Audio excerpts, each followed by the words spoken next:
උන්වහන්සේට නම් තබන්න කී දෙනෙක් ආවද උත්සවයට? 108 දෙනෙක් ආවා. ආපු 108 දෙනාගෙන් 100ක් නිතරගෙන් බයින් වුණා. 8 දෙනෙක් ඉදිරිපත් වුණා. ඒ 8 දෙනා මොකද කිව්වේ අන්තිමට? 8 දෙනාගෙන් 7 දෙනෙක් දෙකක් කිව්වා. එක්කෙනෙක් එකක් කිව්වා. මොකද්ද කිව්වේ දෙක? මොකද්ද කිව්වේ එක? මේ පුත් කුමාරයා ඊටම ප්‍රාසනාවන්ත පුත්කෝරේ ගිහිගේ හිටිය සක්විත රජ වෙනවා. පැවිදි වුණොත් බුදු වෙනවා කියලා 7 දෙනෙක් කිව්වා. හැබැයි එක්කෙනෙක් විතර එකන් ගිල්ලක් උස්සගෙන ආවා නේද? මොකද ඒ කිව්වේ? ඒ කාන්තේම බුදු වෙනවාමයි කියලා කිව්වා. නේද? හැබැයි එහෙම කිව්වට පස්සේ මෙන්න මේ අනාවැකිය ගැන හිතලා මහා මායා දේවිය තම ලැබිච්ච පුත් කුමාරයා ගැන හිතලා සුන්දර සීනමාවමින් කාලය ගත කරා. බොහොම සුවසේ. හැබැයි එහෙම කාලය ගත කරන්න ඕනේ කොච්චර කලක්ද? දින 7යි.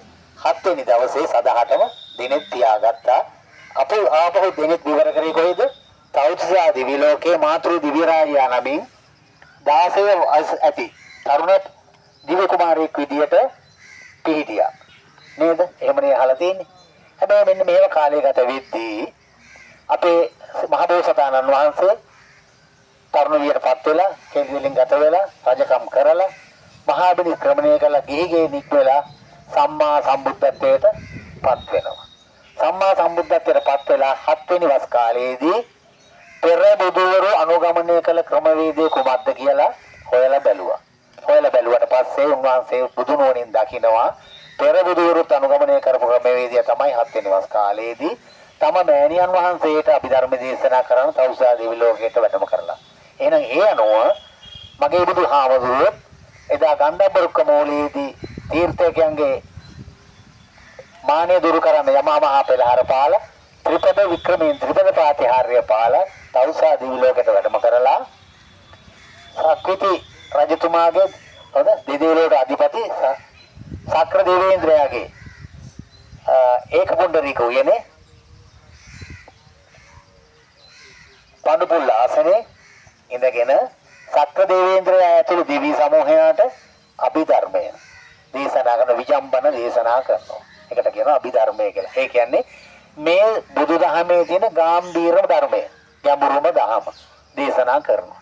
මෙන්න මේ දේශනා කරන කාලය තුල බුදුරජාණන් වහන්සේ මිනිසෙක්නේ. හැබැයි අතන ඉන්න ඔක්කොම දෙවිවරු. මේ මිනිසෙක් නේද බුදුරජාණන් වහන්සේ මොකද කරන්නේ? තවුසා දිවි ලෝකයේ ධර්මයේ දේශනා කරන අතරතුර උන්වහන්සේගේ අවශ්‍යතාවයන් සඳහා නිර්මිත බුදුරුවක් මවලා තියලා මේ නිතරම බුදුරජාණන් වහන්සේ ධර්ම දේශනා කරනවා. ඒතර දෙවියන්ට පවා බුදුරජාණන් වහන්සේ එතනින් නිකුණාට දැනින්නේ හැතේරෙන්නේ බුද්ධානුභාවය. ඒ අනුභවය තුළින් නිර්මිත බුදුරුවක් මවලා ධර්ම දේශනා කරන්න පවත්තලා උන්වහන්සේ වැඩම කරනවා කොහෙටද? අනෝ තත්ත්වවිල ළඟට. අනෝර තත්ත්වවිල ළඟට වැඩම කරනවා.